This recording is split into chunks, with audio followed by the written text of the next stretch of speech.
Bon, j'ai pas mal avancé sur le routeur solaire, je vais te montrer ça. Donc pour rappel, voici à quoi ça ressemble pour l'instant.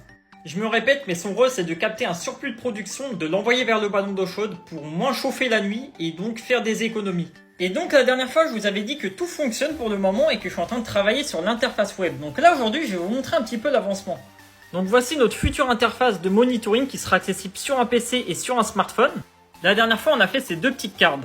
Bon, je dois encore y travailler, mais en gros, ici, on a la consommation en temps réel du ballon d'eau chaude et ici de la maison. Bon, ces deux cartes, elles sont pas encore terminées, mais bon, pour le moment, ça me convient. Et c'est que ce mec, j'ai travaillé sur ces deux nouvelles cartes. Cette petite carte, en fait, elle me permet d'avoir un suivi de chaque jour de la semaine pour savoir combien j'ai payé.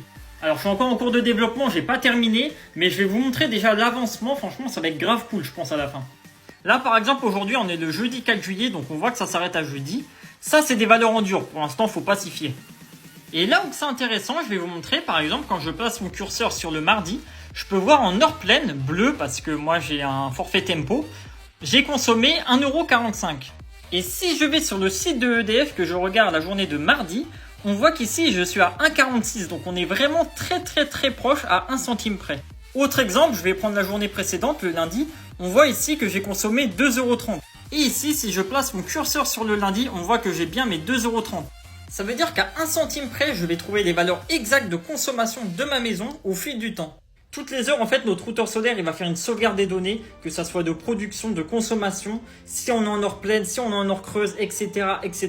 Et du coup, je suis en train de manipuler toutes ces données pour avoir des graphiques, des choses intéressantes, tout un panel, en fait, de monitoring. Et donc le travail que je suis en train de faire pour ces cartes, c'est que là je vais ajouter les heures creuses. Donc on va avoir un suivi des heures pleines, des heures creuses pour la journée.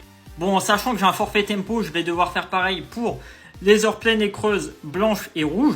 Mais voilà, je vais pouvoir avoir le bilan complet pour la journée du lundi par exemple. Et avec toutes les données que je sauvegarde, je suis capable de dire que la journée, mon ballon d'eau chaude s'est déclenché et a consommé tant. Donc du coup, je sais que cette consommation, elle correspond au surplus solaire. Ça fait que je vais être en capacité de dire que mon ballon d'eau chaude, la journée, il a tiré, je sais pas, 5 kWh. Je sais que c'est des 5 kWh de ma production solaire. Et donc, je vais pouvoir ramener ce kilowattheure en euros pour savoir combien j'ai économisé le lundi, le mardi, le mercredi, etc. Et donc, c'est super intéressant. Ça veut dire que là, je vais être en capacité de savoir chaque semaine combien j'ai payé et combien j'ai économisé grâce au routeur solaire. Donc bref, si ce sujet t'intéresse, n'hésite pas à t'abonner. Je vais ajouter d'autres vidéos plus tard sur l'avancement de ce projet. Et nous, on se dit à bientôt!